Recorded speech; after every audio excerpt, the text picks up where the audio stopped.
Mesdames, Mesdemoiselles, Messieurs, chers amis de Canal Martinique Télévision, chers amis de LCL, vous qui nous regardez sur kmttélévision.com ou qui nous écoutez sur FM+, 88.9, vous qui nous regardez à La Réunion, à Mayotte également, en Guadeloupe, en Guyane, en France, et bien entendu en Martinique, bonsoir et bienvenue dans ce 100% politique. Nous avons le plaisir de recevoir aujourd'hui M. Éric Picot. Monsieur Éric Picot, bonsoir. Bonsoir, monsieur Larocher. Vous allez bien? Très bien, très bien. Vous êtes l'ex-secrétaire général de la CFDT. Oui. Et vous êtes également, vous avez été pendant longtemps à la tête de concernant la sécurité sociale. Qui faisiez-vous? Non, c'était la CAF. C'était la CAF. Présidente de la CAF. Vous avez été à la présidence de la CAF. De la CAF, oui. Mais vous souhaitez me parler de la sécurité sociale. Pourquoi? Eh bien, dire que nous avions eu une émission où vous aviez eu la gentillesse de me convier, où nous avions parlé largement de la Sécu, mais cette fois-ci, je dirais simplement qu'à l'époque, j'avais dit que, vu la façon dont les choses se passaient, il ne serait pas anormal que le conseil d'administration de la Caisse générale de sécurité sociale soit dissous, ce qui s'est passé. Et donc là, au mois de février, il y a eu de nouvelles élections. Alors, de nouvelles élections où ce ne sont pas la présidence n'est pas assurée par un syndicat, un membre du parti, enfin un syndicat, deux syndicats, mais par un syndicat patronal. Et ça me paraît normal dans la mesure où il y avait, de prime abord, il y avait un membre, c'était Paul-Émile Beausoleil, du syndicat de salariés, et il a été remplacé par un membre du syndicat patronal. Ça me paraît normal. Et c'est madame, je salue d'ailleurs l'arrivée de madame Céline Rose. Pourquoi est-ce que ça vous paraît si normal que ça? Eh bien, en général, ça tourne.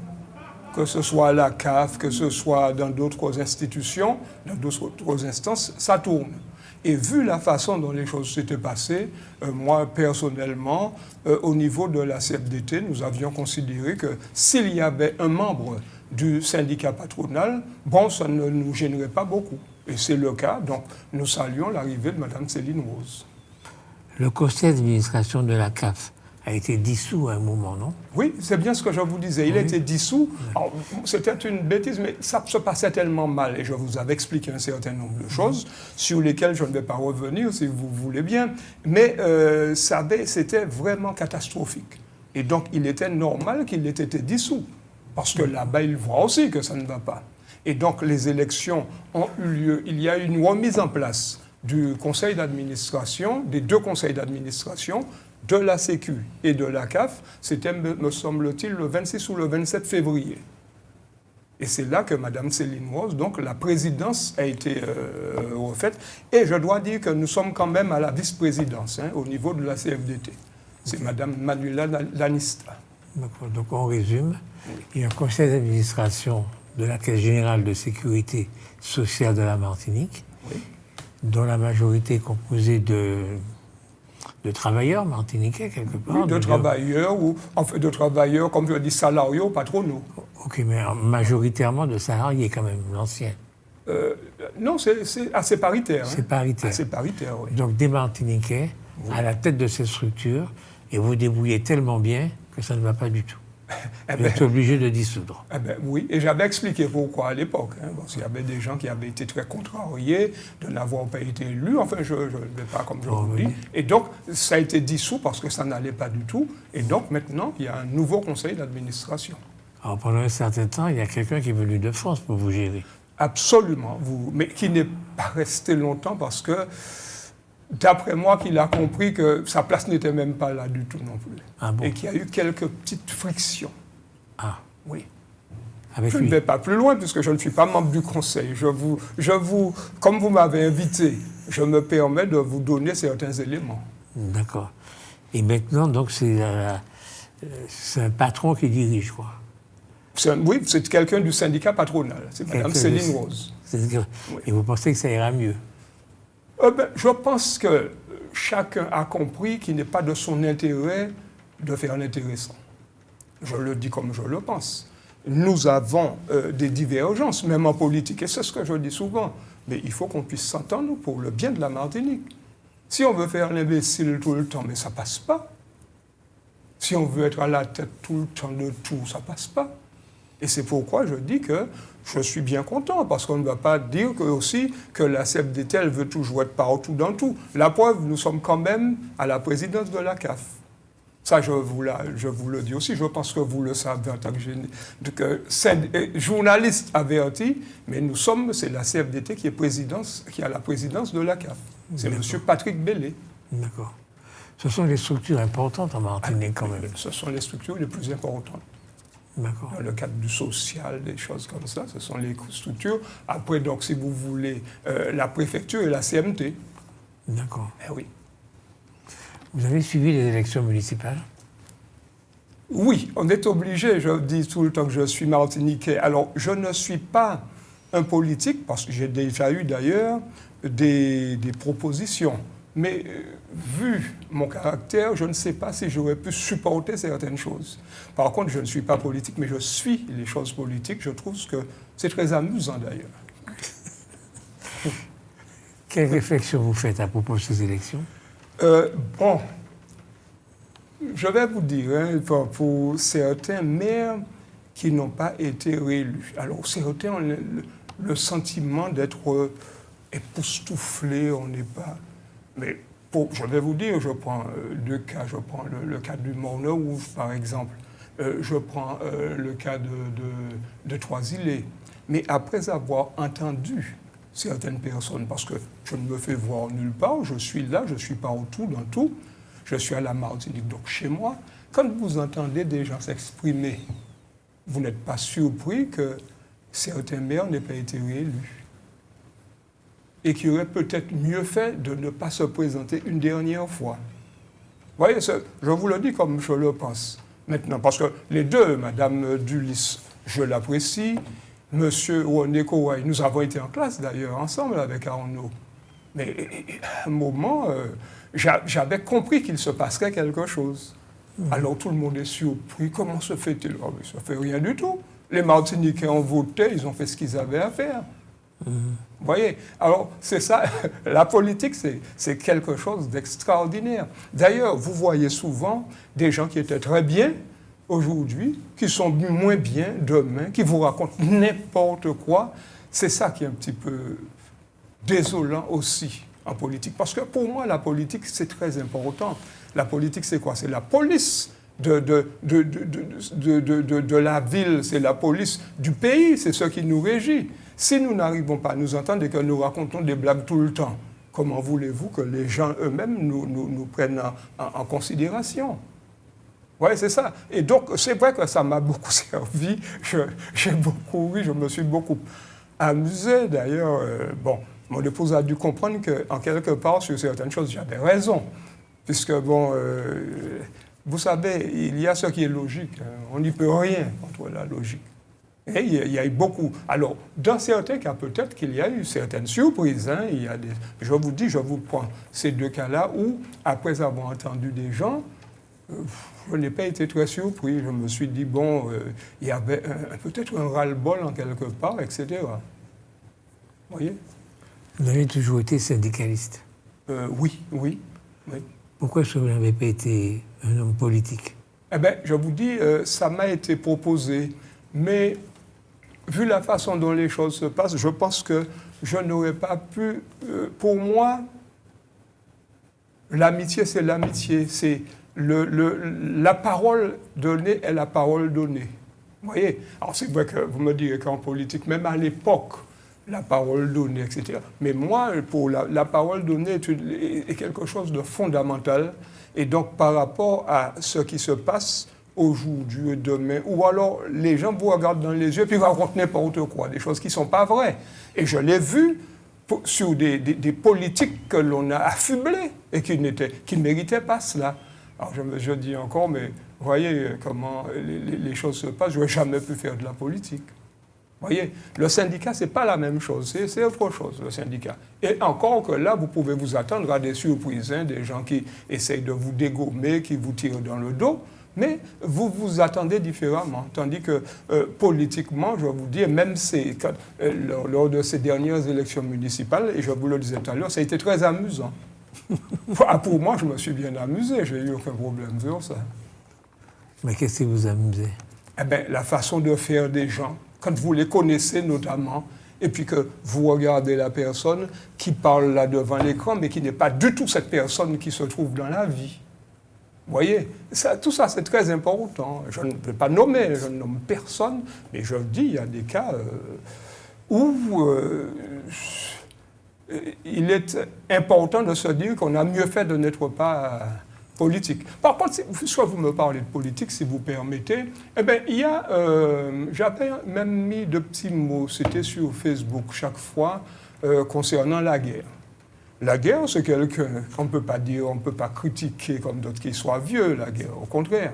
Je pense qu'il a une expérience maintenant des choses et qui a permis d'avancer. Parce que moi, je dis qu'il ne faut pas non plus, il faut que chacun prenne ses responsabilités. Il y a des gens qui se sont opposés à la guerre, qui seront membres du Conseil, puisqu'ils ont un ou deux conseillers municipaux lors des élections. Mais je trouve que, pour moi, il est normal que la guerre soit là, il est à sa place. Et j'ai eu à dire une ou deux choses, parce que je passais à Fort-de-France, et souvent, je ne sais pas comment ça arrivait, ces équipes faisaient des débats dans les rues de Fort-de-France. Et il m'est arrivé, quand j'ai entendu certaines personnes dire des choses, « Ah ouais, parce que c'est élection politique ou quoi ?» Je dis non, non. Il faut être logique et honnête. La commission des comptes avait donné un certain nombre de consignes à la guerre, parce que la ville avait des problèmes. Donc, il fallait qu'il soit assez intelligent et assez honnête pour ne pas poursuivre. Parce qu'il y a d'autres qui font ça, qui vont à l'encontre de la commission des comptes. Qu'est-ce qu'il a fait? Il a fait ce qu'il pouvait. Et maintenant que le travail a été fait, la commission des comptes lui dit, pour ce que moi j'ai entendu, je ne sais pas ce que les journalistes ont entendu, moi j'ai entendu qu'on lui a dit, « Monsieur, ça allait, vous avez le feu vert. » Et c'est ainsi que j'ai vu que la guerre a mis en place un certain nombre de choses. Il a fait un certain nombre de réparations. Et les gens disaient, ah oui, c'est-à-dire qu'on leur a dit, ah oui, que c'est parce que c'est les élections qu'il fait ça. Non, il a fait ça parce qu'il a maintenant un peu d'argent. Est-ce que vous me suivez? Mais c'est précis pour moi, peut-être, je ne me trompe pas, je veux dire ça par modestie, je ne me trompe pas. C'est ce qui s'est passé. Et donc, moi, quand j'entends les gens dire, ah maintenant, il a fait ça parce que c'est politique, je dis non, le gars ne pouvait pas aller plus loin.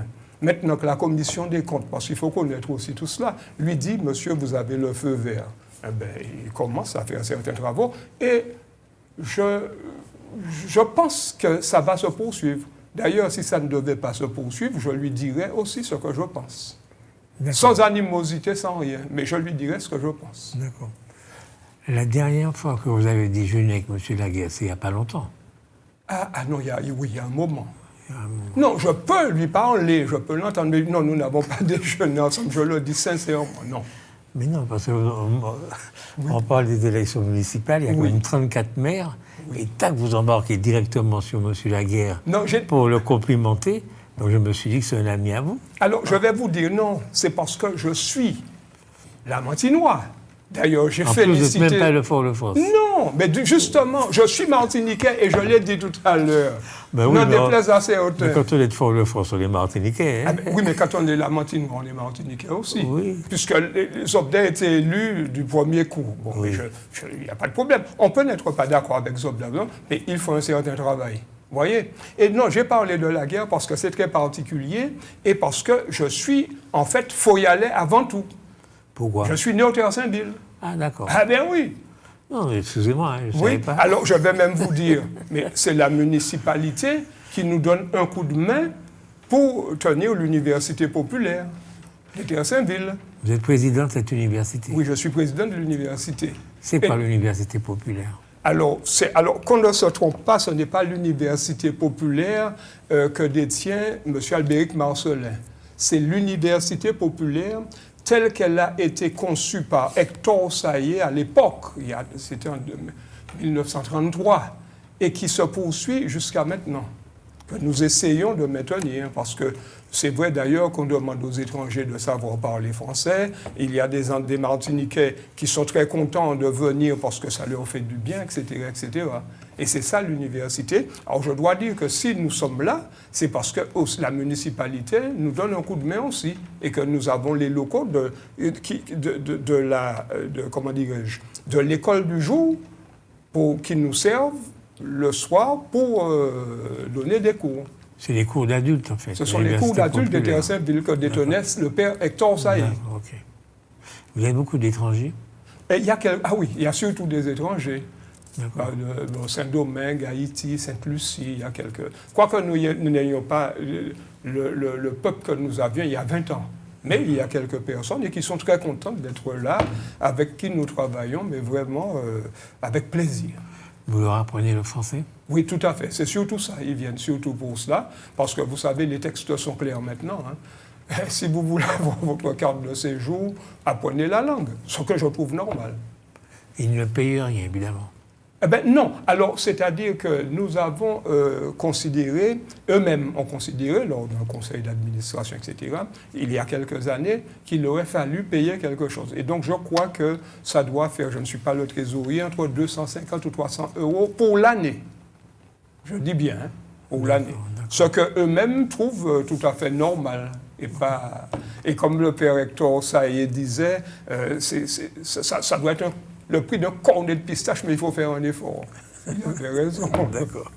Et les gens qui enseignent, ils sont payés comment? Non, les gens ne sont pas payés.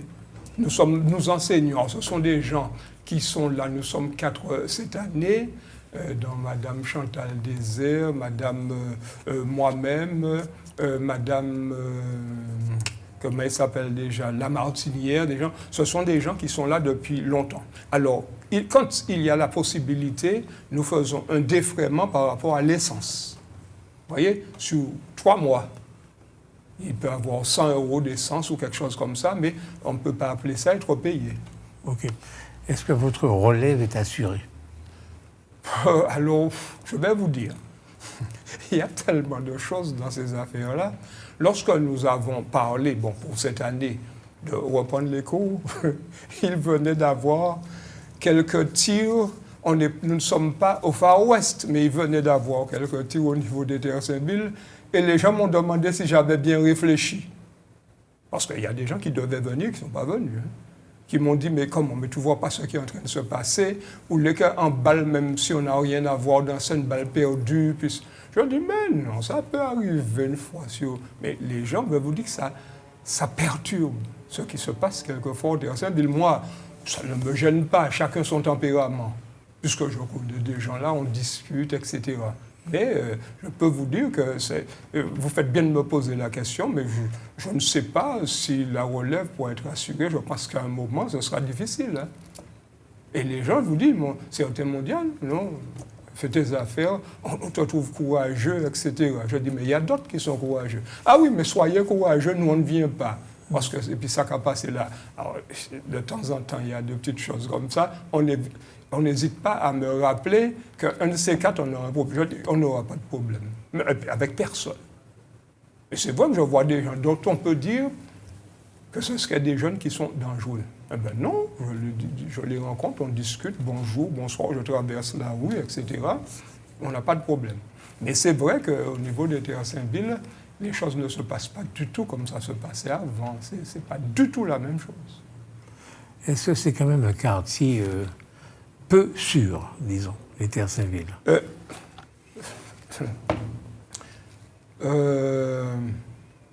Pour ma part, l'homme que je suis, c'est sûr. Indépendamment de vous, d'une oui, façon générale. D'accord. Alors, mais d'une façon générale, on peut penser que ce ne soit pas si sûr que cela. Parce qu'il y a quand même des activités qui se prêtent, qui se déroulent aux Terres Sainte-Ville, qui font qu'on ne peut pas considérer que ce soit aussi sûr. Il faut être précis, là aussi. On ne peut pas considérer ça. Si on est honnête, on ne peut pas considérer ça. Parce qu'à n'importe quel moment, il y a quelque chose qui peut se passer par rapport, je vous dis, aux activités. D'accord. Maintenant que l'on passe au Terre Sainte-Ville, que l'on passe... Pas de problème. Mais par rapport à l'activité, il y a un petit quelque chose, il y a un gros quelque chose qui ne va pas. D'accord. Quand on passe là, vers 5 heures de l'après-midi, par exemple, on voit pas mal de petits groupes de jeunes sur les trottoirs en train de parler.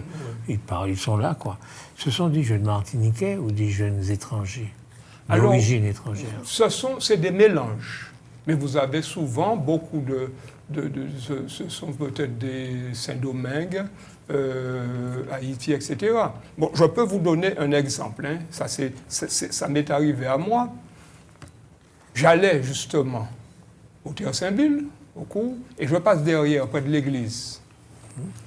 Je vois que c'est bloqué. Il y a des palettes. Alors je descends. Il y a d'autres personnes qui sont passées ailleurs. Je dis, mais non, mais c'est là que je veux passer. Alors oui, vous quelqu'un qui me dit, mais j'avais déjà observé, parce que vous savez, vous avez sur les trottoirs quelquefois des gens qui louent, mais qui s'installent là, qui mettent leurs chaises, ça ne me gêne pas. Une dame se lève et me dit, ah oui, monsieur, il y a un anniversaire, on a mis des palettes. Oh là là. Je n'ai pas répondu, j'ai enlevé les palettes et je suis passé. Alors je ne sais pas ce qui s'est passé derrière, mais je pense qu'ils ont mis les palettes. Et c'est pour vous dire que ce ne sont pas nécessairement des Martiniquais là. Hein. D'accord. Et je peux vous dire qu'il y a des choses comme ça qui peuvent arriver. C'est quand même délicat. D'accord.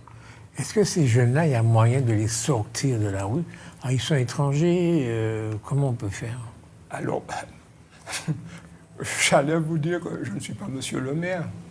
Je ne suis pas non plus monsieur le préfet. Je ne suis pas non plus monsieur le président de la CTM. J'observe en tant que citoyen martiniquais et citoyen des Terres Saint-Ville. Vous voyez, j'observe, mais oui, je me défends, moi, pour ce que je peux faire. Vous voyez, là, j'ai fait comme ça. Je peux vous dire, ça peut peut-être plus mal tourner aussi. Parce qu'on me dit, ah, comment tu as... Ben oui, alors... Ben oui. Mais bon, je suis un combattant aussi. C'est ça qui est qui pose problème. Et c'est vrai qu'avec ces gens-là, je n'ai aucun problème. Puisque parmi certains peuvent se retrouver au Théâtre Saint-Ville, à l'université. C'est pas... Vous voyez ce que je veux dire. Est-ce que le syndicalisme aujourd'hui est celui que vous avez connu quand vous étiez plus jeune? Non, je ne crois pas. Beaucoup de choses ont changé. Parce que le syndicaliste, à l'heure actuelle, c'est quelqu'un d'aussi instruit que quelqu'un d'autre. À l'époque, les syndicalistes qui étaient là, d'ailleurs, qui ont fait beaucoup de choses, n'avaient pas cette chance d'avoir l'instruction et l'éducation que nous avons eue entre-temps. Pour les plus jeunes, je parle de ma génération, même d'un petit peu plus jeune.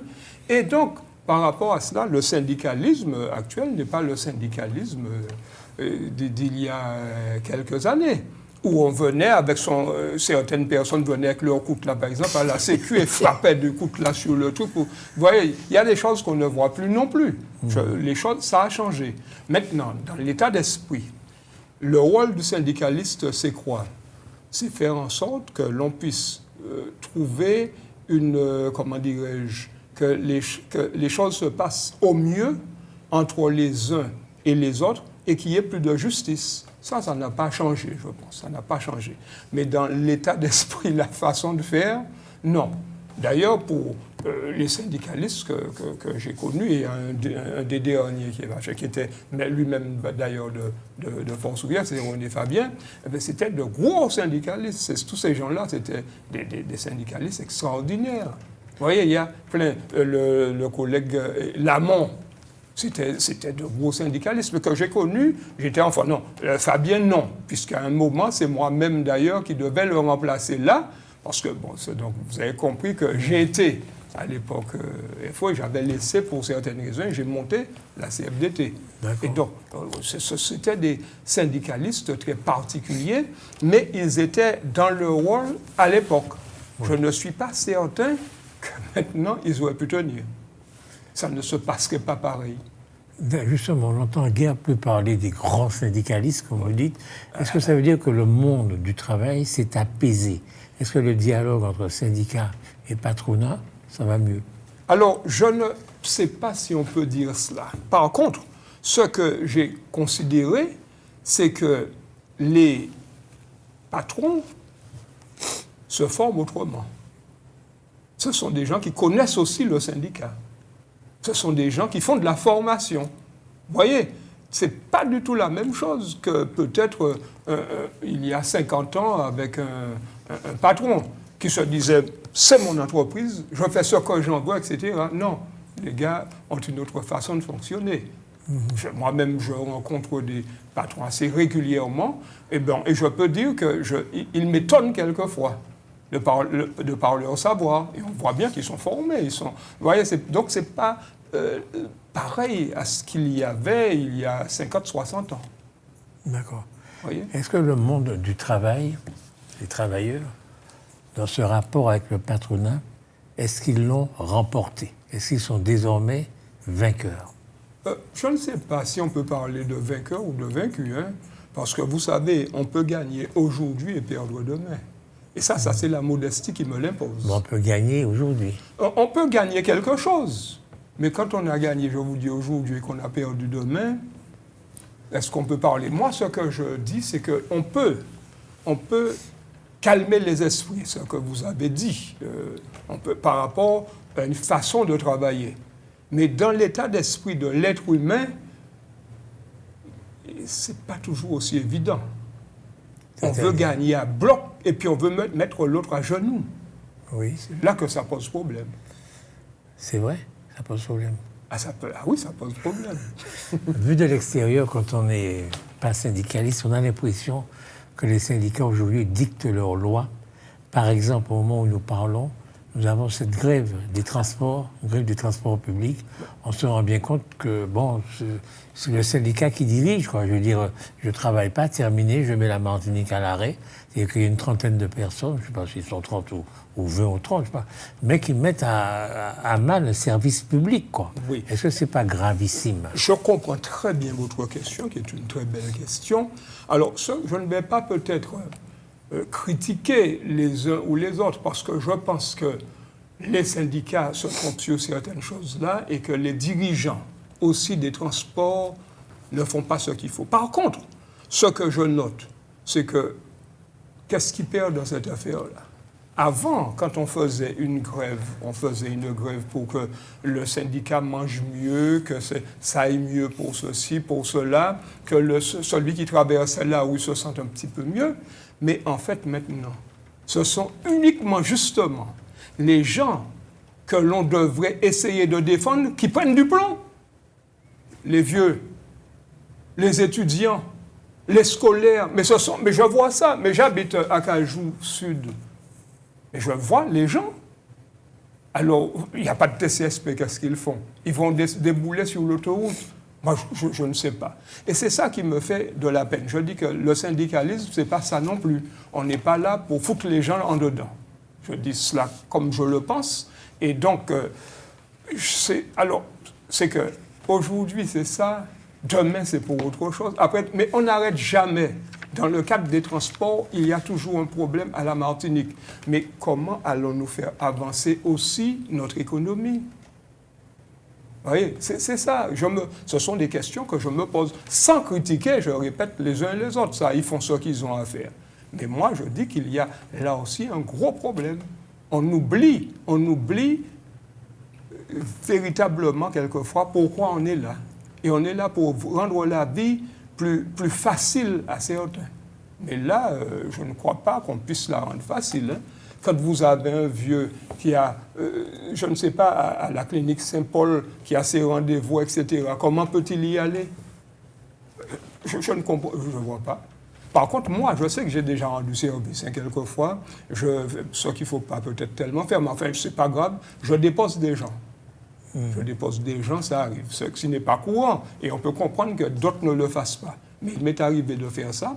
Et c'est là que quand j'entends parler les gens qui vous racontent un petit peu leur tribulation, vous vous dites, oh là là là là, c'est pire que ce que je pensais. Voilà, M. Laouche, c'est ce que je peux vous dire là. Je suis très déçu. Monsieur Picot, quand vous étiez actif dans le syndicalisme, quand vous vous mettiez en grève, vous aviez une sanction quelque part. Parce que quand vous êtes en grève, ben vous n'êtes pas payé. Donc ça peut vous faire hésiter, c'est une responsabilité. Vous dites, bon, avec cette histoire de droit de retrait, on ne fait plus grève, on fait valoir le droit de retrait. Ça veut dire que même si on ne travaille pas, on est payé. Est-ce que c'est pas un problème? Disons que, c'est ce que je disais tout à l'heure, l'état d'esprit n'est plus le même. Avant, moi, je sais que j'ai grévé, et je savais qu'on allait m'enlever 1 jour, 2 jours. Alors, quand on avait grévé peut-être 1 semaine, on s'arrangeait avec l'employeur pour partager. Donc, ça faisait 50-50, donc 3 jours là, 3 jours là. Ouais, donc, maintenant, avec le droit de retrait, ça c'est autre chose. Mais ça n'est pas la faute des syndicats, c'est la loi. Hein, oui, c'est la loi. Non, c'est la loi. Et je peux vous dire, j'ai déjà joué dessus aussi, le droit de retrait. Ah, vous avez joué dessus aussi? Ah, si. Ah oui. bon? Ah, mais vous étiez en danger de mort. Enfin, c'est ça, les choses étaient difficiles. Non, j'ai fait pour les autres. Hein. Pour moi-même, bon? je n'ai jamais eu ces problèmes-là. Mais je dis pour d'autres camarades dont j'ai considéré qu'il fallait qu'il y ait un droit de retrait. Parce que c'est vrai que les employeurs sont quelquefois têtus. Vous avez certains employeurs qui discutent bien, qui échangent. Je le dis. Et puis vous avez d'autres qui ne veulent rien entendre. À l'heure actuelle, c'est un tort pour eux. Vous voyez ce que je veux dire? Oui.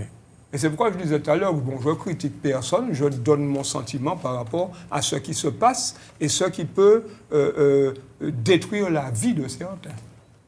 Je repense encore aux vieux. Bon, les jeunes, bon, ils peuvent marcher aussi, ça c'est pas comme je disais, 1 ou 2, débrouiller quand on est 2 jeunes, on est numéro 11, marcher moins.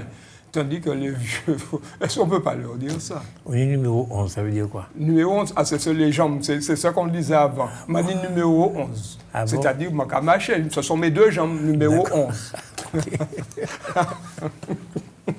Je n'avais jamais entendu cette expression. Oui, c'est ça. Ah, c'était courant avant. Hein. Ah bon? Oui. Le numéro 11. Je n'étais pas né. Ah ben, je ne le serais pas non plus, peut-être. Excusez-moi. Bien. Concernant la sécurité sociale, où est-ce qu'on en est aujourd'hui exactement? La sécurité sociale et la CAF, où est-ce qu'on en est aujourd'hui?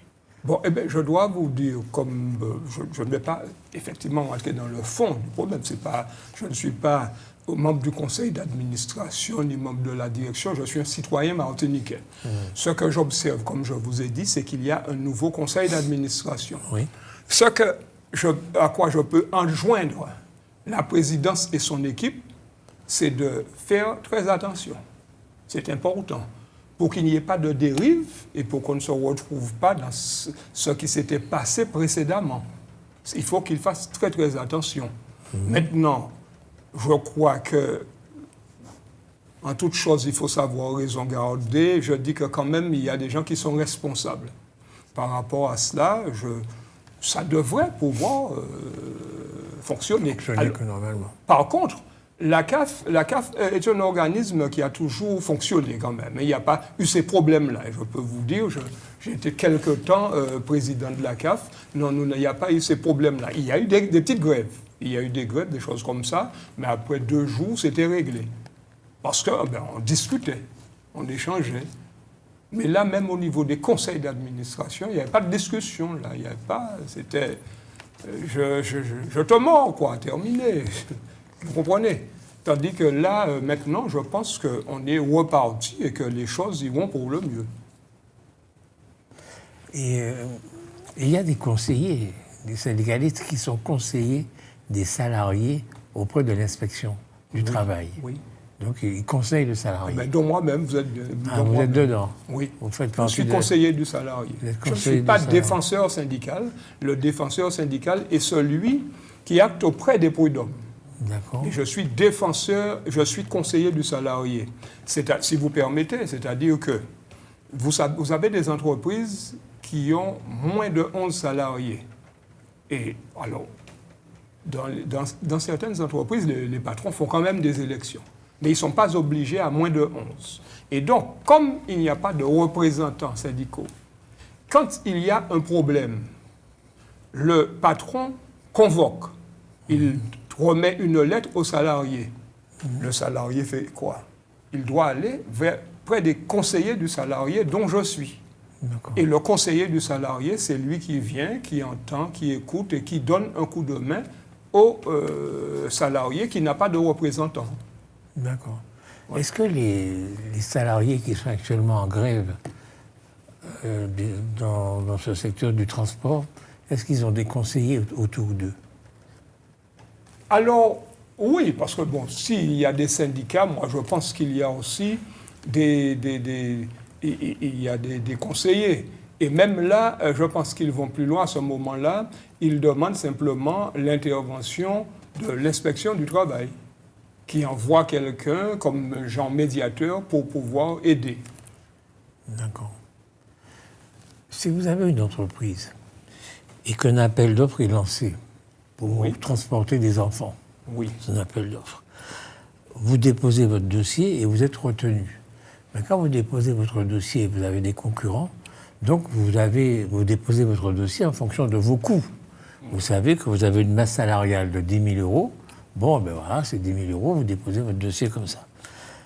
Lorsque vous avez gagné cet appel d'offres, si vos salariés qui gagnaient 3 000 euros par mois vous demandent maintenant 3 500 euros par mois, vous ne pouvez pas leur donner, puisque quand vous avez lancé l'appel, quand vous avez répondu à l'appel d'offres, vous avez bien fait attention à vos coûts. Et donc, ce qu'a accepté celui qui vous a donné le marché, ce sont ces coûts-là, vous ne pouvez pas les augmenter. Vous ne pouvez pas dire, ben maintenant, j'ai eu l'appel d'offres, je vous avais proposé 1 000 euros, maintenant vous allez payer 2 000 euros. C'est impossible. Alors, est-ce qu'il n'y a pas un conseiller qui peut expliquer ça quand même aux salariés? Alors, bon, je ne sais pas si c'est impossible, mais c'est très difficile, au moins. Et donc, c'est pourquoi je vous disais tout à l'heure que, bon, je ne critiquais personne, mais c'est vrai que par rapport à la façon dont les choses se passent, mais je ne suis pas certain que l'inspection du travail ne soit pas encore intervenue. Hein. Je le dis très sincèrement, je ne pense pas que l'inspection du travail, que la préfecture n'ait pas sollicité, etc. Pour un conflit comme celui-là, je pense que l'inspection du travail a déjà été sollicitée. Maintenant, d'expliquer un certain nombre de choses, je pense que les gens qui ont arrêté le travail savent très bien pourquoi ils le font. Parce que c'est vrai que ce que vous dites est tout à fait logique. Hein. Chacun a déposé un dossier en fonction de ce qu'il voyait, mais maintenant, tout le monde vous dit, parce que d'ailleurs, les gens ne vous disent pas, nous ne sommes pas payés. Ils vous disent, nous ne sommes pas assez payés. Mais oui. C'est là que ça crée autre chose. Mais oui. Alors, je ne sais pas comment. Et puis, c'est pas rien. 150 euros d'augmentation, c'est quand même pas rien. Je veux dire, non, mais ça fait même plus. Hein, ils demandaient 300. Oui. Mais ils sont tombés à 150. C'est quand même relativement cher. Est-ce que ça vous ennuie de laisser la Martinique un petit peu? Ben non, je crois que quand on est un citoyen, j'ai dit un citoyen martiniquais, mais je vais plus loin, je suis un citoyen du monde. C'est vrai? Quand on est né pour le monde. D'accord. Donc vous voyez ce qui se passe en Iran quand même? Je vois, j'entends surtout. Alors c'est vrai que nous voyons maintenant, parce qu'avec toutes les émissions, il y a quand même une grosse volonté des journalistes de nous montrer, de nous informer. Donc je vois ce qui se passe en Iran, oui. Quel est votre sentiment? Je crois que souvent, et là aussi on se trompe, on est persuadé que l'on est tout puissant. Et c'est là que il faut qu'on se dise non, la toute-puissance ne vient pas du ciel, elle vient de plus haut que nous. Alors, vous me parlez de l'Iran, mais vous avez la Russie aussi. Regardez depuis combien de temps maintenant cette guerre se poursuit. Alors, avec l'Iran, je pense que ceux qui ont attaqué l'Iran, sans prendre parti, hein, parce que je ne vais pas vous cacher qu'ici même, on m'avait appelé à un moment pour marcher pour ce qui se passait entre les Arabes et les Juifs. J'avais dit que non, parce que les Arabes et les Juifs ont toujours eu des problèmes, depuis la nuit des temps, et que moi, je m'occupais des affaires de mon pays d'abord et de faire mes jeunes revenir au pays. J'avais répondu ça et ça avait été très, très clair. Maintenant, les Iraniens, ils sont comme ils sont. Mais est-ce que vous croyez que Trump, il peut faire ce qu'il veut? Mais je pense que ce sont des gens qui ont encore des idées dans la tête, parce qu'ils comment dirais-je, ils n'oublient pas de donner des coups de semonce tous les jours à Israël. Alors, or, ils sont bombardés de partout. Alors, moi, je crois que on peut comprendre quand on dit qu'il y a les révolutionnaires qui ne sont pas des ceci, mais ils sont avec tous ces gens-là. Et quand je vois comment les bombardements tuent des innocents, c'est ça qui est embêtant. Parce que tous les jours, les bombardements tuent les innocents. Quand il y a un soldat américain qui est tué, tout le monde court. Mais combien d'Iraniens et d'Irakiens et autres sont morts tous les jours, sont tués tous les jours? Voyez, et c'est ça qu'il faut arrêter de jouer au malin. Mais je ne suis pas certain que les Iraniens laissent tomber quoi que ce soit. Hein. On verra bien. Trump est en train de jouer un petit jeu où, pour lui, il est tout puissant. Alors, pendant qu'il y a la guerre, il va faire son petit golf. Bon, c'est d'accord qu'il fasse son petit golf. Mais je pense que nous aurions peut-être des surprises. D'ailleurs, je vous dis, alors, dernièrement, j'en discutais avec un ou deux amis, et je leur dis, mais mes amis, vous n'avez pas le sentiment que les Iraniens ont la bombe nucléaire? Ils me disent, mais oui, mais on aurait dit qu'ils avaient déjà et qu'on a détruit tout. Je dis, non, non, ils n'avaient pas, puisqu'on se bat pour qu'ils ne l'aient pas. Mais j'ai l'impression qu'il y aura une surprise. Ça, c'est moi qui disais ça, peut-être que je me trompe aussi. Voyez? Mais les gens qui croient ils sont tout puissants, alors qu'on peut... Moi, d'ailleurs, ce qui se passe, je n'avais jamais pensé qu'à une époque comme la nôtre, on verrait ça arriver.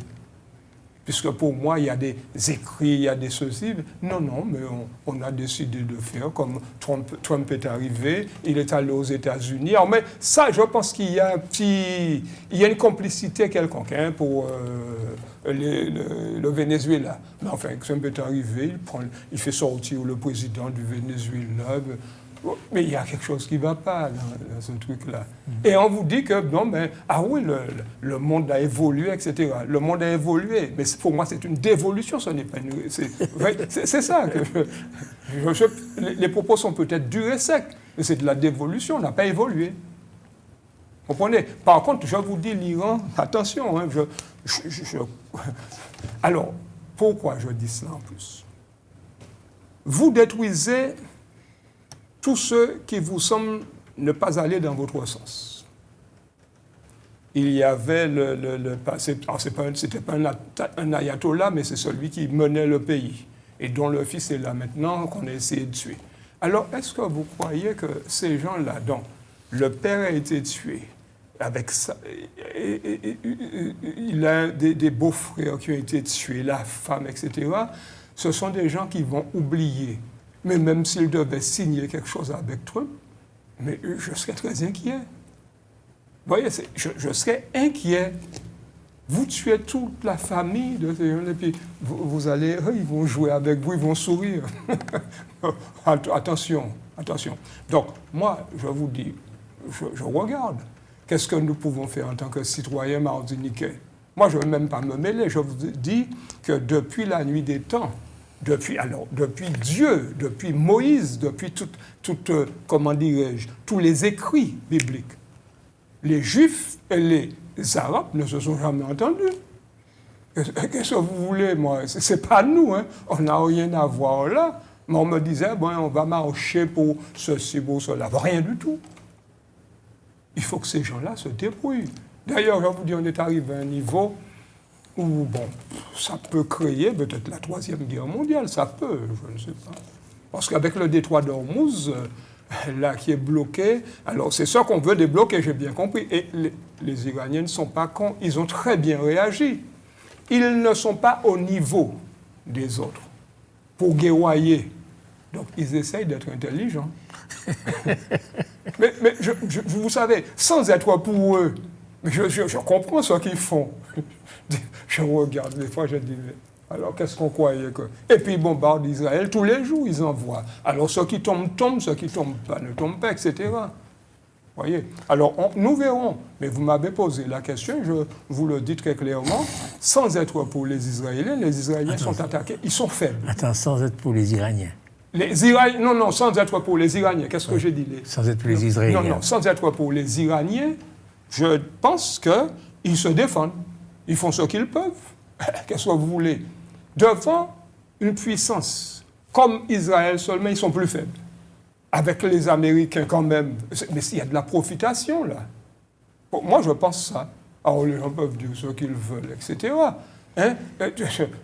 Et je vous répète, Iraniens, Israéliens ne se sont jamais entendus, ils ne vont pas s'entendre non plus, parce que j'ai compris que les uns veulent manger les autres. Et il y a ceux qui sont considérés comme les plus petits qui ne vont pas se laisser manger. D'accord. Vous avez dit que vous êtes citoyen martiniquais? Oui, citoyen du monde. Non, vous avez dit à l'instant là, Oui. moi en tant que citoyen martiniquais, Oui. je pensais que vous étiez citoyen français, moi. Alors, citoyen, mais c'est pourquoi après je vous ai dit citoyen du monde. Oui, Parce mais que vous êtes trop habile. Restons entre citoyen martiniquais et citoyen français. Oui, si êtes vous quoi? voulez. Entre les deux, vous êtes quoi? Entre les deux, eh ben, je suis citoyen. J'ai une carte d'identité, monsieur. J'ai une carte d'identité, nous sommes d'accord. Oui. Eh ben, alors, Mais quoi? eh ben, je vous renvoie la... Mais c'est pour ça que je ne vous comprenais pas. Vous avez une carte d'identité de citoyen français et vous dites dans votre discours en tant que citoyen martiniquais. Parce que, alors, je vais vous dire, ça c'est simplement pour préciser quelque chose. Ah. Quand le Corse ou Le breton, le le basque. breton, Il dira vous pas parlez. ça. Il dira pas ça. ah ben, Il dira j'ai- pas en tant que citoyen basque. Ah, mais non, j'ai déjà entendu des gens syndicalement, où j'étais en Bretagne, me dire le citoyen breton que je suis pense que ceci. Vous avez déjà entendu Oui, ça? et ça ne m'a pas choqué. D'accord. Parce qu'ici, nous parlons de la même façon. Quand je dis ça, je ne veux pas dire que je ne suis pas citoyen français. Je dis que le citoyen martiniquais qui s'exprime par rapport à des choses martiniquaises est bien citoyen martiniquais. C'est tout. D'accord. Mais je ne suis pas contre ceci, contre celui-là, non. Je ne suis pas contre le français non plus, puisque je vous dis, je suis allé à l'école primaire française ou martiniquaise. J'ai une carte d'identité, j'ai un passeport français. Alors quand ça m'arrange, je suis français. Quand ça ne m'arrange pas, je ne suis pas français. Vous voyez, c'est là que je ne comprends pas non plus. C'est là que il faut qu'on sache où on est. Alors moi, je vais vous dire, je suis d'ailleurs de la Défense. Je me suis largement battu en tant que secrétaire général à l'époque au niveau de la Défense pour défendre ça. Mais ce n'est pas parce que j'étais contre l'armée qui était française, puisque j'y étais moi-même. J'étais personnel civil de la Défense. Je me battais contre des injustices. C'est tout. Il y avait des injustices qui ne me convenaient pas, qui ne nous convenaient pas avec les camarades. Nous nous battions. Mais ce n'est pas parce que j'étais contre la France ou contre ceci. Je serais contre la France. Alors j'ai des fois entendu dire, même si vous permettez, on parle des fois football. Combien de fois j'ai entendu dire, ah oui, maman, pour le Brésil, maman. Oui, je veux bien que le Brésil joue son beau petit football. Mais je n'ai pas de parents brésiliens, je n'ai pas de carte d'identité brésilienne ou autre, et je ne vais pas me sauter de joie pour le Brésil face à la France. Jamais ça se fera. Vous voyez, ça c'est ma conception. Je ne dis pas que je suis contre les autres. Ceux qui font ça, à des amis, j'ai déjà dit ça. Hein. Je dis, ah bon, ou français, ou brésilien, jamais pas encore d'identité, etc., etc. Non, maintenant, je veux bien qu'on aime le football brésilien, mais je ne vais pas, comment dirais-je, aller vers le Brésil par rapport à la France. Pour moi, c'est impossible. OK. Il y a quelques jours, un représentant du Ghana aux Nations Unies a donc déposé une motion pour dire que la traite négrière et l'esclavage qui en est suivi, a été le plus grand crime de l'humanité. Le plus grand crime de l'humanité. Qu'est-ce que vous en pensez? Alors, je dois vous dire, monsieur Laouché, qu'il a mis du temps à voir ça.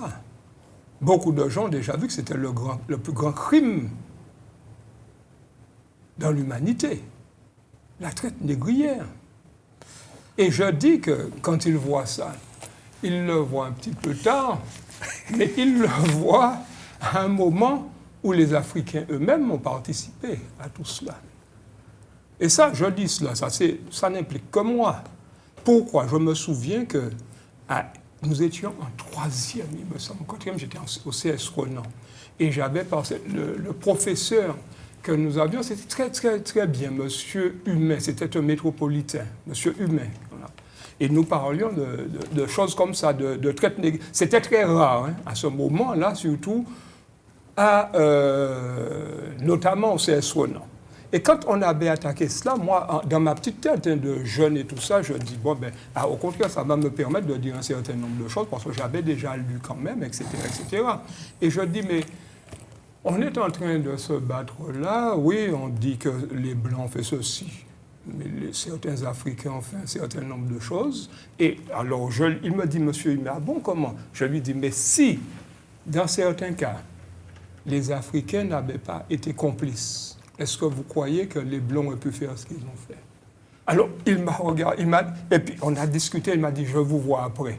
C'est parce que ça semblait, les gens ne comprenaient pas, les autres camarades, et donc, j'ai discuté avec lui après, il m'a dit, mais je vous comprends tout à fait, par rapport à ce que vous dites là. Ce que vous dites paraît juste, mais enfin, faites attention et vous verrez plus tard.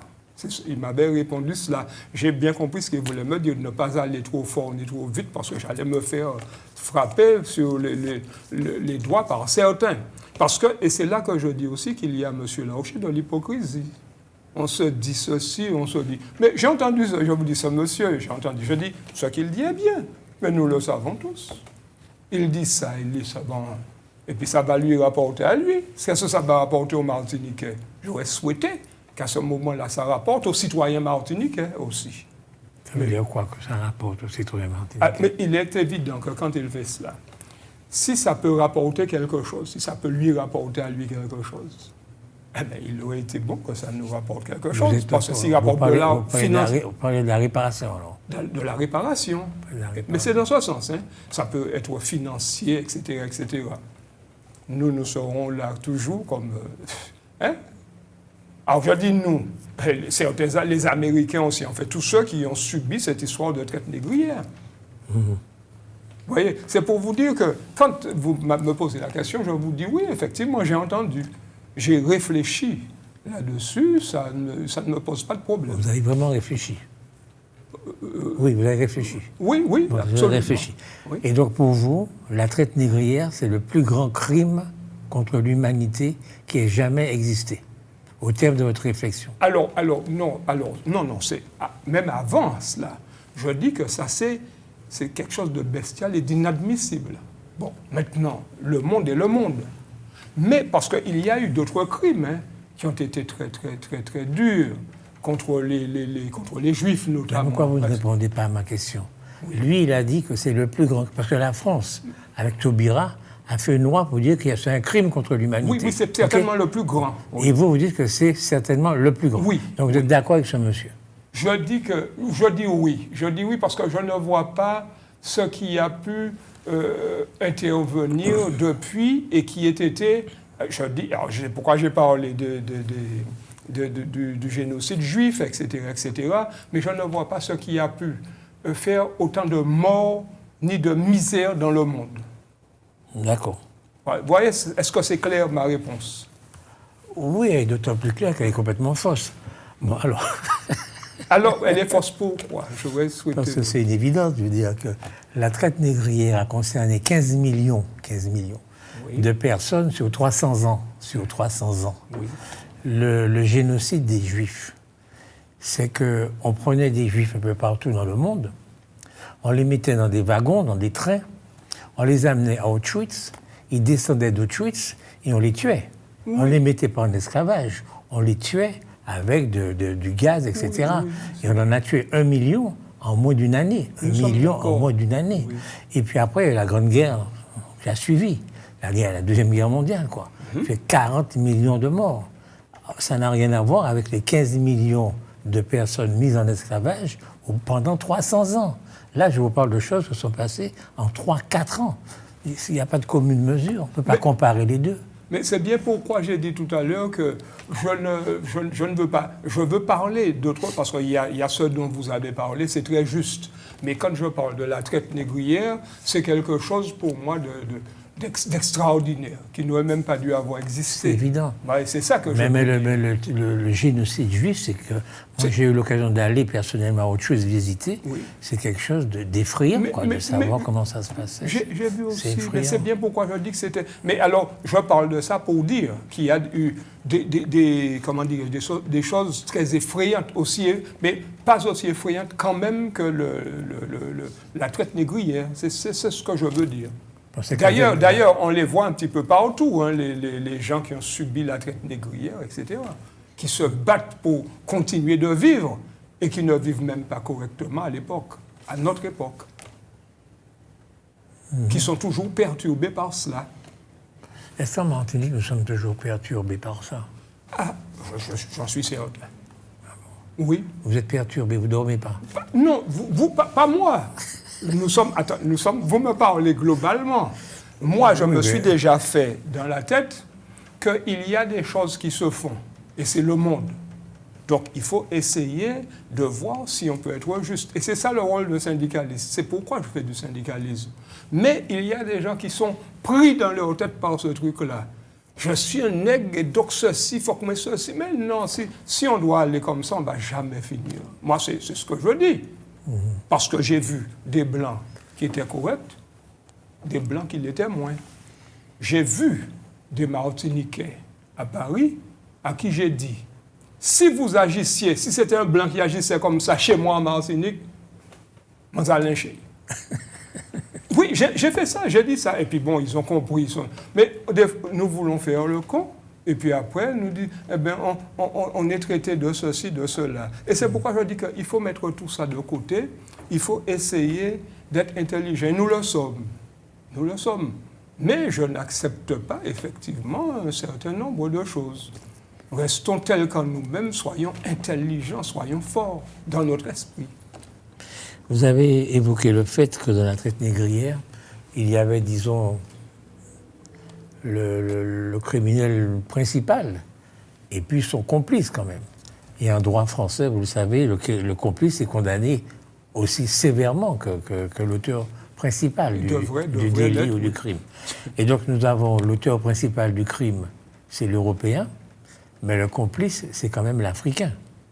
Oui, mais c'est bien, c'est ce que j'ai dit. Je ne reviens pas sur ce que j'ai dit, oui. Et donc si on parle de réparation, oui, il faut que l'Afrique nous répare aussi alors. Alors, s'il devrait avoir réparation, ça ne devrait pas être par les Africains. Mais ils sont complices. Ah, non, je dis non, non, je dis s'il devait avoir réparation, ça ne devrait pas être demandé par les Africains, mais bien par nous, Antillais. Oui. C'est ça que je dis. Hein. Ah bon, d'accord. Ah oui. D'accord. Alors maintenant que les choses sont faites, on a vu que c'était ceci, c'était... Attends, il ne faut pas me prendre pour un zouave non plus. Et quand je dis ça, M. Laouchi, j'ai déjà discuté, surtout à Paris, avec des Africains qui m'ont compris tout à fait. Ils m'ont dit, ouais, mais comment on peut faire là, j'ai dit, comment on peut faire... Non, l'essentiel, c'est qu'on s'entende bien, qu'on se soit bien compris. Il ne faut pas me prendre pour un zouave non plus. Alors, ils rigolaient, parce que quand je dis zouave, ça c'est la France de ceci, la guerre des zouaves, etc. Et donc, moi, je suis très clair là-dessus. Il y a des choses. Je vous dis, j'ai entendu ce monsieur, tout de suite, c'est venu dans mon esprit. J'ai dit, mais attends, mon camarade, il faut rester tranquille. Vous êtes un personnage important, enfin, qui connaît bien le centre de la Martinique, le cœur de la Martinique, qui connaît bien ce pays. J'aimerais mieux le connaître encore, mais je ne le connais pas mal. Non, mais vous l'avez pratiqué pendant longtemps, c'est-à-dire au plus profond de lui, c'est-à-dire auprès des gens qui prenaient du fer, que vous avez défendu, etc. Bon. Est-ce que le combat des Martiniquais aujourd'hui doit être d'abord la réparation? Non, je vais vous dire, très sincèrement, la réparation, c'est quelque chose qui n'est pas sûr du tout d'intervenir. Mais que ce soit demander la réparation, ça ne me gêne pas du tout.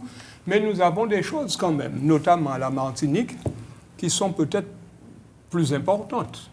C'est notre façon de vivre, notre façon de faire, notre façon d'être. D'ailleurs, vous avez des petits jeunes qui se tuent assez régulièrement. Moi, je trouve que ça, c'est important. C'est plus important que la réparation que nous avons laissée dans l'histoire. Je ne sais pas si vous me suivez. Ça, c'est l'histoire. Oui. On peut toujours parler de réparation. Oui, je veux bien. Mais quand je vois toutes ces choses-là, ou bien des jeunes qui aimeraient revenir au pays et puis qui ne peuvent pas... Là, j'ai eu aussi, je peux vous parler de cela, 2 cas où ce sont des jeunes qui, dont l'un que j'ai rencontré à l'aéroport, parce que la mère je connaissais, l'autre moins, mais c'était le même cas.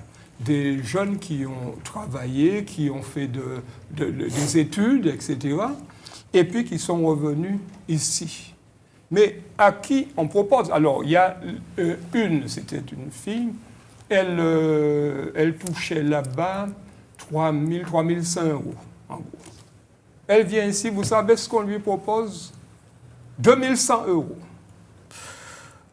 Oui. 2100 Pourquoi ça vous ennuie? Pourquoi vous allez embêter?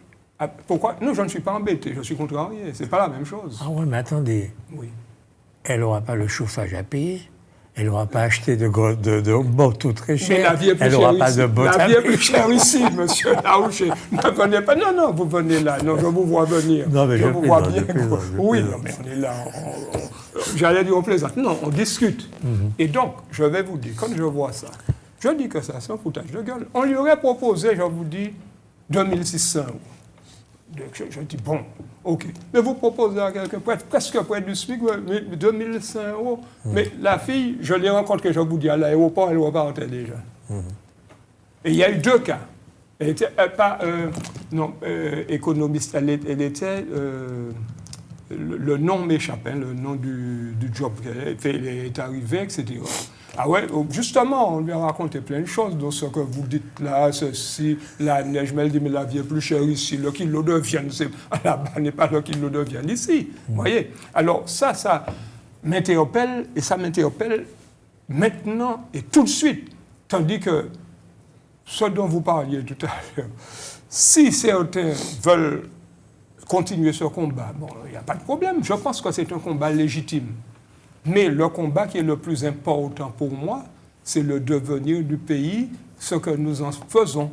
Puisque j'ai parlé aussi de jeunes qui se tuent. Vous entendez des coups de revolver un petit peu partout, tout le temps. Où nous allons là? C'est ça pour moi qui importe. Hein. C'est pas ce qui s'est passé. Ce qui s'est passé, oui, c'est passé. Il y a des gens qui travaillent dessus, mais pour moi, ce n'est pas dessus que j'aurais travaillé. J'aurais travaillé pour dire, mais il faut que nos jeunes travaillent ceci, il faut que nos travailleurs se comprennent mieux, il faut que le transport se fasse, etc., etc. Vous voyez? Okay. Est-ce que nos jeunes s'en vont de plus en plus? Ah ben oui, oui. On a vu encore, selon les sondages. Et les plus âgés s'en vont aussi naturellement, ils partent, ils décèdent. Donc il y a de moins en moins de Martiniquais. Est-ce que ça vous ennuie que nous soyons remplacés par des Européens? Bon, alors, si les gens qui viennent, parce qu'il y a beaucoup d'Européens ici, hein, s'ils sont corrects, moi ça ne me pose pas de problème, mais j'ai entendu parler, alors ça j'ai pas, on m'a envoyé d'ailleurs, j'ai même pas eu le temps de lire, c'était à Sainte-Anne. Un métropolitain qui a craché sur un maire parce que le maire était venu... C'était pas le maire, mais c'était un élu. C'était un élu qui était venu faire sa petite propagande, comme ça se passe partout. Mais c'est criminel, ça. Mais, enfin, voyez comment il y a des gens qui ont de la chance. Avec moi qui vous parle, ce bonhomme-là, enfin, je ne sais pas ce qui se serait passé. Vous voyez, c'est pourquoi je vous dis que je n'aurais pas pu faire de politique. Or, je serais allé faire de la politique. Ce gars-là a fait ça.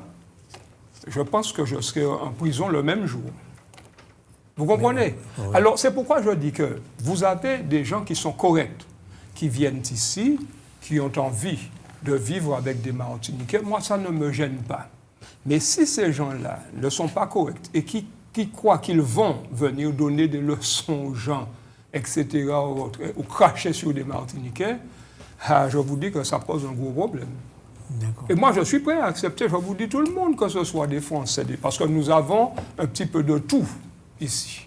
Et je peux vous dire ça, puisque je fréquente, je discute avec tout le monde, mais il faut que tout chacun se respecte. Et de même que je dis à certains Martiniquais qu'il faut qu'ils respectent les gens à Paris, je dis que quand les Parisiens métropolitains, blancs qui viennent ici, il faut qu'ils respectent le Martiniquais. À partir de ce moment, il n'y a aucun problème. Nous sommes là pour nous entendre. Comme dirait ma grand-mère, 20 ans 40. Ok. Vous êtes très sensibilisé aux affaires de la sécurité en Martinique. Je suis ces affaires-là. D'accord. La zone dans laquelle nous sommes, la zone Caraïbe, est une des zones les plus criminogènes du monde. Par exemple, la Jamaïque, c'est un pays extrêmement criminogène. Oui. Est-ce que ça ne vous fait pas peur, ce discours qui est de s'ouvrir à la Caraïbe? Ou bien est-ce qu'on peut juguler ça? Comme je disais, tant qu'il s'agit pour nous d'accueillir des gens avec tout le respect qui s'impose, je n'ai aucun problème. D'ailleurs, je peux vous dire que j'ai fait cours à l'époque à l'Université populaire à des gens, souvent des Haïtiens, qui ont continué après leurs études à l'université. Je parlais de Mathieu, de Juste, de ceci. Bon, ce sont des gens qui portent d'ailleurs des valeurs à un pays comme la Martinique. S'il s'agit de gens qui doivent venir pour créer les groupuscules que l'on voit en Jamaïque, à Haïti, à Trinidad et autres, ah non, il faut que nous nous préparions aussi. Est-ce que nous avons à craindre ça? Mais de la façon dont ça se passe, M. Laouché, j'ai l'impression que nous devons nous attendre à tout. Mais nous attendre à tout, pas la bouche ouverte ou pour dire « Oh, bon Dieu !» Non, non, non, Dieu ne va rien faire pour nous, là. Il nous aime. Donc, il nous demande d'être fermes. Vous comprenez ce que je veux dire? Alors, j'ai bien compris, je vous dis, votre question, mais si ça doit venir dans le sens que certains devraient croire, non, non, non. Il faut que les gens qui viennent, je répète, ici, soient des gens qui viennent dans un bon état d'esprit. Dans un état d'esprit respectueux, et moi, je suis prêt à les accompagner, à les respecter aussi. Mais si ce n'est pas le cas, il vaut mieux qu'ils ne viennent pas. Est-ce que vous parlez de nos frères de la Caraïbe spontanément? Je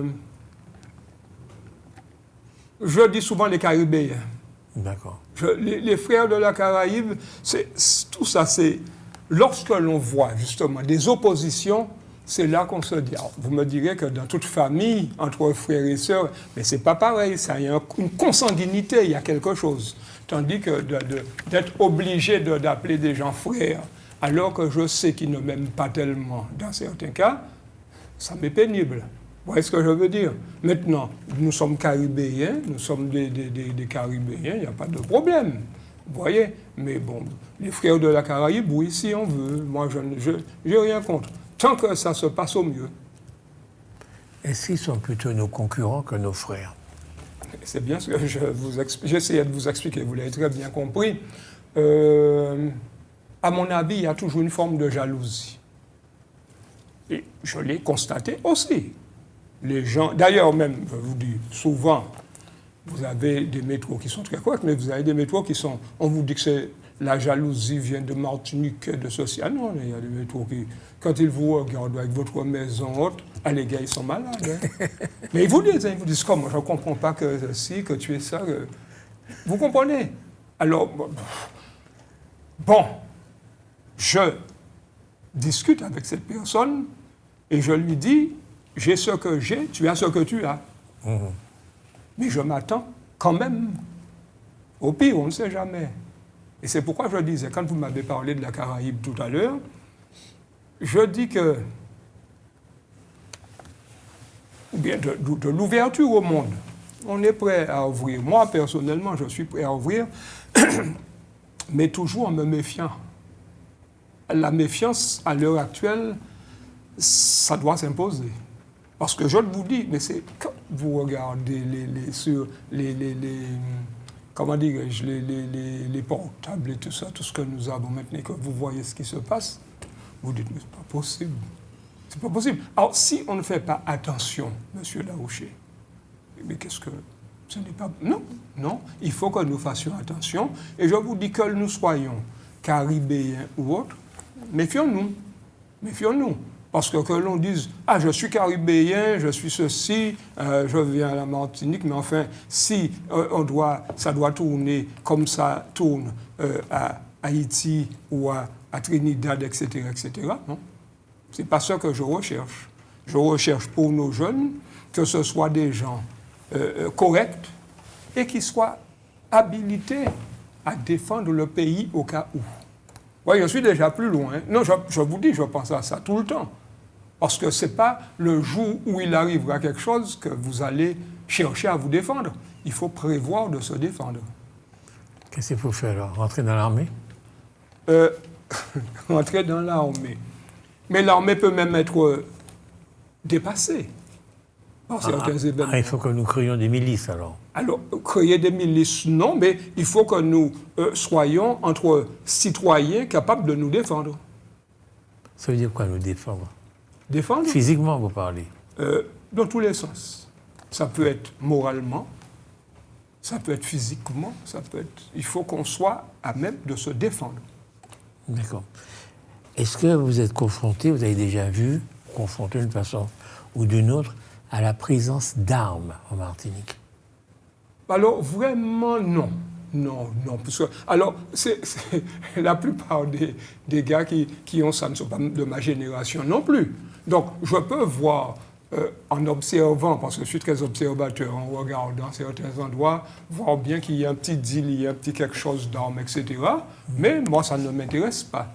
D'accord. Ça ne m'intéresse pas. Je vais à un niveau, comment dirais-je, plus sûr et plus évolué. D'accord. Est-ce que vous pensez qu'il est fondamental qu'on empêche l'arrivée des armes en Martinique? Oui, dans un certain cas, oui. Dans un certain sens, oui. Pourquoi? Parce que les armes tombent aux mains de n'importe qui. D'ailleurs, ça s'était vu. C'était en 2020 ou 2021, quand les petits jeunes, ils avaient des revolvers en main. Je disais à mon épouse qui était à côté, bon, mais ils sont foutus là. Ça n'a pas raté. À 5 h du matin, la police était dessus, a arrêté 6 petits gars. Vous voyez? Mais donc, si ça doit être comme ça, mais non, c'est pas normal que des armes rentrent comme ça au pays. C'est-à-dire que la délinquance, vous l'avez certainement vécue avec le temps. Oui. Avant, on se battait presque à la main nue, quoi. Ben, bien sûr. Et puis maintenant, c'est avec des revolvers. Les gens se tirent dessus, puis oui, mais c'est pourquoi je dis, en plus, ils se tirent dessus, ils s'autodétruisent, quoi. Oui. Ils s'autodétruisent parce que s'il fallait qu'ils réfléchissent pour pouvoir tirer sur quelqu'un, ils n'auraient jamais eu, à mon avis, cette propension à le faire. Parce qu'il n'y a pas de gens qui méritent qu'on leur tire dessus comme cela. Mais oui. Mais eux-mêmes, leur tête, enfin, il est vrai que leur tête est tellement blindée aussi quelquefois qu'ils ne savent même pas ce qu'ils font. Enfin, j'ai vu des gens sur lesquels on a tiré que je venais de voir en passant. Après les cours du soir, je sortais, il était 20h et quelques. Bon, bonjour. Le lendemain, on me dit, il est installé. Qu'est-ce que vous voulez faire? Moi, je ne sais pas. On a parlé de l'Iran. Est-ce que vous pensez que c'est une civilisation qui s'oppose à une autre civilisation? Qu'en fait, il y a la civilisation américaine, Trump, l'Europe, nous, notre civilisation, et puis en face, il y a une autre civilisation qui pourrait être caractérisée par la façon dont sont traitées les femmes, par exemple. Nous, on le voit bien, notre femme, c'est une femme séduction, qu'on le veuille ou non. Eux, c'est vraiment une femme exactement le contraire. Elle a un truc, on ne la voit pas, etc. Ça, c'est pour symboliser. Est-ce que vous pensez que c'est ça qui se passe là? Le combat entre deux civilisations? Alors, je comprends la question, mais je ne suis pas certain. Le combat qui est en train de se passer est un combat de Trump qui dit aux autres « agenouillez-vous devant les États-Unis ». Pour moi, c'est tout. Hein. Trump, je pense qu'il a une faiblesse mentale. Je le dis, mais c'est vrai. Alors, vous faites des choses comme ça tout le temps. Et puis, il est au golf, je vous dis. Il est au golf. C'est quelqu'un qui ne prend pas les choses au sérieux. Je n'ai jamais vu ça. D'ailleurs, les Américains ont commencé à se soulever. Et ça, bon, je le savais, puisque bon, j'ai eu des amis qui sont passés dernièrement, etc. L'Amérique est en train de se soulever. Alors, je ne sais pas comment il va faire. Mais c'est pour vous expliquer que ce n'est même pas une question de... Parce que si c'est cette question, je crois que les femmes même d'Iran et autres ont montré qu'elles sont déjà en train de changer le monde iranien. D'ailleurs, certaines ont été enfermées, d'autres ont été même tuées certainement. Mais en fait, elles sont en train de régler leurs affaires. Donc, ce n'est pas à Trump de venir, etc. Trump est là uniquement pour lui. et pour le pétrole vénézuélien, le pétrole iranien, etc., etc. Et le détroit d'Ormuz, c'est bien lui aussi. Alors, je vais vous dire, je rigole, mais il faut qu'on le dise. Il ne faut pas oublier qu'il y a les Chinois là. Hein. Trump n'a pas envie d'attaquer les Chinois. Or, les Chinois ne sont pas contre les Iraniens du tout. Au contraire. Eh bien oui, mais c'est pourquoi je le dis, je ne vais pas. Point de suspension. Et donc, moi, je crois que Trump se trompe. Il a voulu aller un peu vite, mais ce n'est pas une question, à mon avis, comment dirais-je, de culture et autres. Il faut laisser à chacun sa culture. Et je répète qu'en Iran, ça se règle déjà. On a vu des femmes faire des choses, etc. Tandis que Trump, lui, ce qu'il dit, les Américains sont arrivés, nous allons mettre ça à genoux, vite fait. C'est là qu'il se trompe. Et vous verrez. Est-ce qu'il y a quelque chose que vous souhaitez dire, puisque nous arrivons au terme de cette interview? Ah bon, déjà, ben c'est bon, d'accord. C'est que nous avons eu des choses intéressantes et très intéressantes à dire. Non, moi je vous remercie simplement de m'avoir reçu. Et je ne m'y attendais même pas quand vous m'avez sollicité. Non, moi j'ai tellement de petites choses, je vaque à mes occupations. Vous êtes un homme d'expérience, c'est ça qui nous intéresse. Oui, d'accord, je veux bien, mais c'est pourquoi je vous remercie de m'avoir reçu aujourd'hui, que nous puissions échanger aussi largement et aussi franchement. Parce que souvent, quand je regarde parler, mais souvent en politique, les gens ne sont pas toujours vrais. Non, je le dis, bon. Et je rigole, je vous dis de ma barbe, c'est pas... Et donc là, nous avons un moment de franchise, de vérité, et puis ceux qui sont mécontents sont mécontents. Ça, c'est pas notre problème. Ça ne peut pas me gêner, moi. Qu'est-ce qu'ils vont me faire? Vous comprenez, c'est ça le truc. Mais quand vous allez vous présenter aux élections dans 6 ans, ils peuvent se rappeler ce que vous avez dit, là. Hein. Me présenter aux élections dans 6 ans, je vous ai dit que la politique nommait. Ah bon, vous ne vous présentez pas? Mais non, mais je vous ai dit que j'ai été sollicité, que je ne ferai pas de politique. Ok, vous préférez à la CTM directement dans 1 an, dans 2 ans? Là, mais non, mais ça du tout. Je vais aider ceux qui sont. Mais pour moi, mais non. C'est pourquoi j'ai parlé de la guerre. La guerre m'appellerait, il me demandera ceci. Bon, qu'est-ce que je pense de cela? Je n'ai aucun problème. Mais pour rentrer dans ce truc politique, je pense que si j'avais fait ça, M. Larouché, j'aurais mal tourné. Ah bon? Ah oui, parce que vous avez des gens qui font n'importe quoi. Jusqu'à rentrer dessus, je n'aurais pas... De la même façon que je vous parle, j'aurais réagi. Ça, c'est mon père, ça. Ah bon? Oui. Direct? Ah oui. Mon père Neuflet, c'était vraiment quelqu'un d'extraordinaire. Il est parti? Oui, le 1er mai. Le 1er mai 2025. Ah ouais? Oui. Il avait quel âge? 97 ans. Ah bon? Oui. Et votre maman est toujours là? Non, elle est partie 3 ans avant et elle avait 3 ans de plus que lui. D'accord. Donc, vous voyez comment les choses vont. C'est terrible. Mais mon père c'était donc le président de la chorale La Colombe, avec Jojo Salaire. Je ne sais pas si ça vous dit. Non. Ah, vous n'avez pas connu ces gens-là. Et vous avez combien de frères? Un frère, une sœur. Ils n'ont pas bien travaillé, hein? Ils n'ont pas fait assez d'enfants. C'est vrai, il n'y en a pas beaucoup. Ce que vous auriez pu me répondre, c'est qu'ils n'en ont pas fait beaucoup, mais la qualité a remplacé la quantité. Oui, mais ça, je vous le laisse le deviner. Merci beaucoup. Oui, merci à vous. Et à toute la population et à tous les auditeurs, tous les téléspectateurs. Merci beaucoup, chers amis de Canal Martin Télévision. Nous avons eu le plaisir et l'honneur de converser devant vous avec Éric Picot pendant 1h30 pratiquement, qui nous a bien expliqué qu'il est syndicaliste, qu'il a toujours été syndicaliste et pas du tout un homme politique. Et pour autant, nous l'interviewons dans l'émission 100% politique, parce que nous vous le disons tout le temps, eh bien, s'occuper des affaires de la cité, c'est pas seulement la politique. Je crois que les syndicalistes sont extrêmement importants parce que le monde du travail est un monde important. Merci beaucoup, à bientôt et au revoir. Au revoir.